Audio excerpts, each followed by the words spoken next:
प्रथमम् अनुकरणीयः संविधानः विधिज्ञानसूत्रेण समाहितः।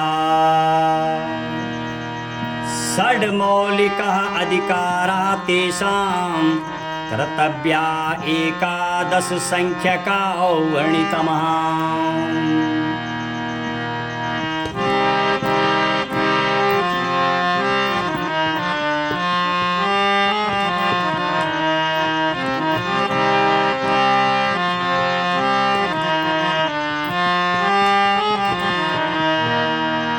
विविध अनुसूची धाराश्च पंचविंशति भागेषु विभाजितः।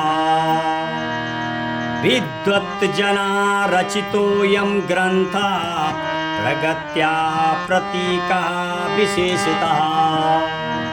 आइए भारत के संविधान के प्रति संलग्नता श्लोक। प्रथमम् अनुकरणीयः संविधानः विधि ज्ञान सूत्रेण समाहिता।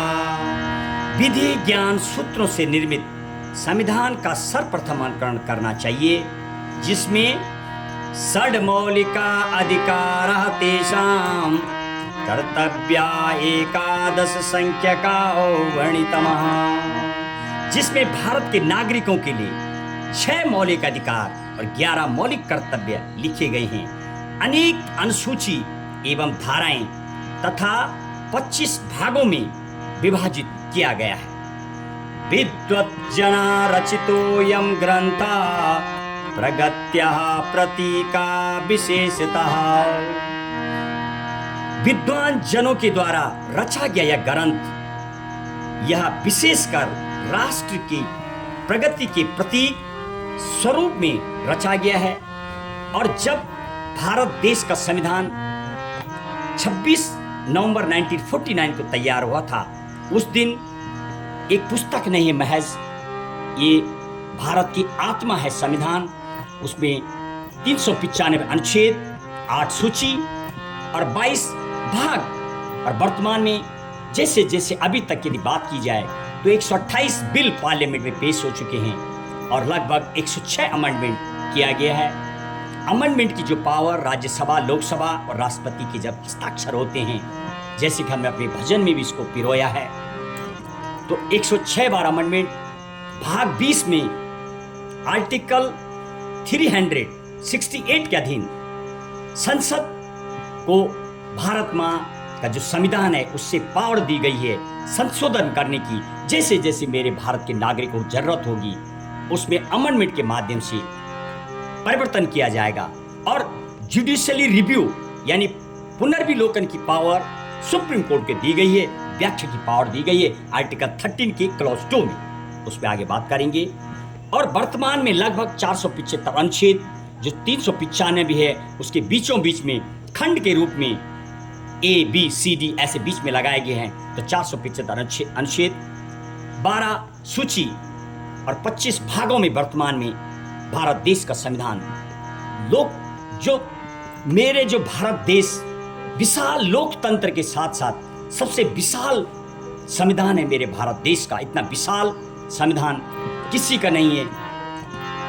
11 देशों के संविधान, इसके अलावा 24 जो अप्रैल का तारीख है, केशवानंद भारती का केस 68 डेज का लगातार सुनवाई, 68 दिनों की सुनवाई के बाद 703 पेजों का फैसला। 24 तारीख बहुत महत्व रखती है, उन तारीखों की बात करेंगे। 26 तारीख, 17 तारीख, 24 तारीख संविधान में जब आप पढ़ेंगे इन डेटों की बहुत महत्व दी गई है, उस पर भी आने वाले दिनों में प्रकाश डालेंगे। और इसी के साथ मामा जी, आज हम अपनी वाणी को विराम देते हुए आज का व्यास सत्र समापन की ओर।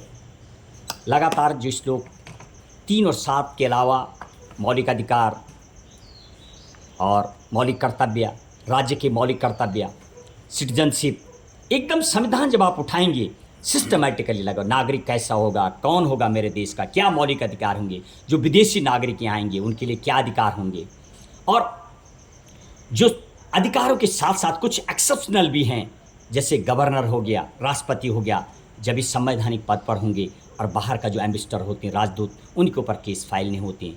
ऐसा मतलब उन पे लागू नहीं होता है आर्टिकल 32। आगे बात करेंगे इस पर। क्या बोलेंगे आप? हम अपनी जो अभ्यास सत्र की ओर लगातार आगे बढ़ रहे हैं लगभग, तो आप जो प्रवचन आप लगातार सुन रहे हैं, संस्कृत का भी सुन रहे हैं, सब चीज़ का कम्बिनेशन, क्या ये समाज के लिए जो एक कवच के रूप में संविधान है, ये कितना सहायक सिद्ध हो सकता है? क्या बोलेंगे? महेश जी, आप तो एक सुविख्यात पत्रकार के रूप में भी समाज की सेवा कर रहे हैं और संविधान पे दो कथाएं आपने, यानी संविधान पे चर्चा, संविधान पे स्पीच, इसको दो आयोजनों के द्वारा आपने संपन्न कर दिया है। गंगा यमुना के मध्य क्षेत्र बड़ी थी धरासू में और उत्तरकाशी मणिकर्णिका घाट पर दो आयोजन संपादित हो चुके हैं, संपन्न हो चुके हैं और आगे भी इस दिशा में आप निरंतर प्रयास कर रहे हैं। जितना आपने अध्ययन किया है संविधान का, शायद हमें तो उतना ज्ञान नहीं, लेकिन आपके साथ ही हमें मार्गदर्शन मिल रहा है संविधान की धाराओं के बारे में, अनुसूची के बारे में और मौलिक अधिकारों के बारे में। जैसे जैसे आप लोगों को समझाते जा रहे हैं, ऐसे ऐसे थोड़ी बहुत हमारी समझ में भी हम भी ग्रहण करने की कोशिश कर रहे हैं, प्रयास कर रहे हैं कि हम भी संविधान के प्रति जागृत हों और हमें संविधान की व्याख्या हमारी समझ में भी आ जाए। तो इस दिशा में आपका जो प्रयास है और उसको शुभारंभ करने के लिए आपने संस्कृत को जो आधार चुना है, और चूंकि ये देववाणी आदि भाषा है, संसार के सबसे प्राचीन भाषा है संस्कृत, और भारत की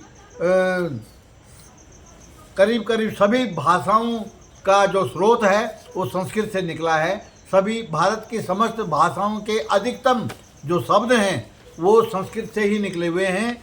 यद्यपि कई शब्दों का शुद्ध उच्चारण लोगों के द्वारा न हो सकने के कारण अब अपभ्रंश के रूप में जब बोला जाने लगा तो उसने भाषा का रूप ले लिया। इस प्रकार से संस्कृत का महत्व तो यही है कि वेद पुराण भी इसी भाषा में लिखे गए हैं, संस्कृत में लिखे गए हैं, और ब्रह्मांड के विस्फोट के साथ साथ ओम का जो विस्फोट हुआ था उसी से गायत्री मंत्र का भी निर्माण हुआ, और गायत्री मंत्र ही जो है समस्त शिक्षाओं के प्रारंभ में इसकी दीक्षा दी जाती है।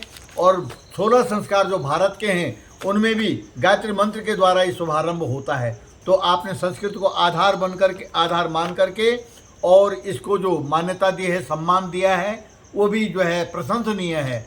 और संविधान पर आप जितना आप अध्ययन कर रहे हैं शायद उतना कोई कर रहा हो, नहीं कर रहा हो, लेकिन सबसे बड़ी बात यह है कि आप आम जनता के बीच में जाकर के हमारे देश के नागरिकों को जागृत करना चाह रहे हैं संविधान के विषय में, कि आप जानें आपके अधिकार क्या हैं, आपके संविधान में नियम कानून क्या हैं। बस मैं इतना ही कहना चाहता हूं कि आपका ये कार्य निरंतर प्रगति की ओर रहे और आप समाज में संविधान विषय पर लोगों को समझाने में सक्षम हो सकें, लोगों को संविधान की शिक्षा देने में आप निरंतर आगे बढ़ते रहें और लोगों को जागृत करें। तो आपका ये जो प्रयास है वो प्रशंसनीय है और लोगों के द्वारा आपको जो है काफ़ी कुछ इसमें सराहना मिल रही है और आपको शुभकामनाएं भी मिल रही हैं। तो आप निरंतर इस प्रयास में लगे रहें और संविधान पर आप गहन अध्ययन करते हुए लोगों को भी इसके जो गहन ज्ञान है इसको देने का प्रयास करें। धन्यवाद।